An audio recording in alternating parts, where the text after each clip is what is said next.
אוקיי, דלית, אני ממשיך לדוגמה נוספת, לקומפוננטה נוספת. כמו שאמרתי, הפתרון שאני מציג זה בעצם אוסף של קומפוננטות שמאפשרות לבנות בעזרתם את האינטגרציה, והקומפוננטות האלו מאוד קלות לקונפיגורציה על ידי המשתמש.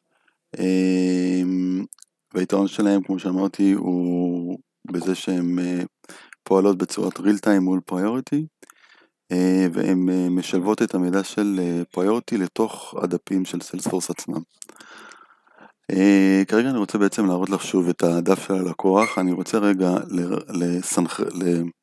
למשוך אותו שוב, לרפרש אותו, ואת רואה פה שהגיעה קומפוננטה שקראתי לה priority files. בעצם מה שהקומפוננטה הזאת עושה, היא עוברת עבור אותם לקוחות של priority, שמתאימים ללקוח הפריוריטי, שמתאים ללקוח הזה. יש פה התאמה, זה הלקוח בסיילספורס, והלקוח בפריוריטי הוא נמצא פה הוא מזוהה פה על ידי המפתח.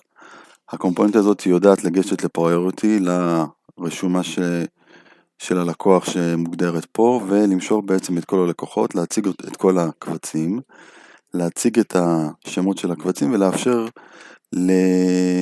לשמור בעצם את הקבצים שנמצאים בפריוריטי, לשמור אותם על גבי סיילספורס.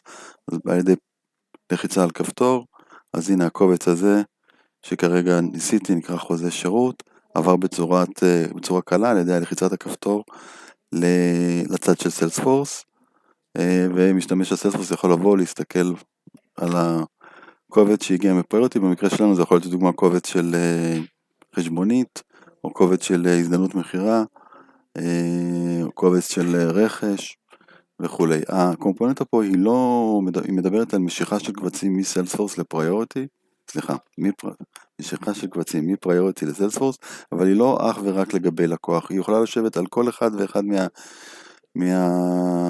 מהישויות. היא יודעת להתחבר אם זה לנספחים של רכש או הצעת מחיר או לקוח, כמו שהראיתי בדוגמה הזאת, או כל אישות אחרת של פריוריטי שיש לה את אותו מסך נספחים, הוא יודע להתחבר. הקונפיגורציה היא מאוד מאוד קלה. לדוגמה, אני אראה לך, אם אני פותח פה את ההגדרות של הדף,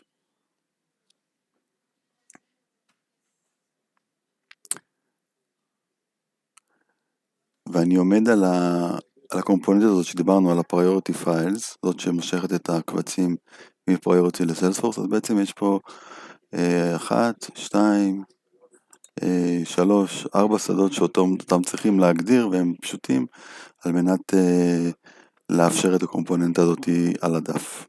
אז זו דוגמה נוספת לעוד קומפוננטה שהפתרון מציג. יש עוד מספר קומפוננטות, אני אעבור על עוד 1 או 2 מהן, על מנת שהרעיון יהיה ברור.